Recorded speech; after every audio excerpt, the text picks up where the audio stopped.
না যুবক, নিজের জীবনের পাপগুলোকে সামনে রেখে এইভাবে আল্লাহর কাছে তওবা করো আর মনে মনে গাও,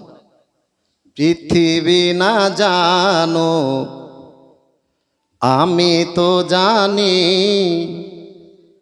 পৃথিবী না জানো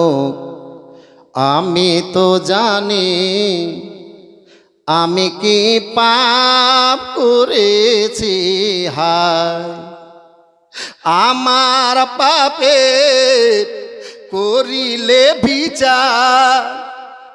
আমার পাপের করিলে বিচার, বাঁচার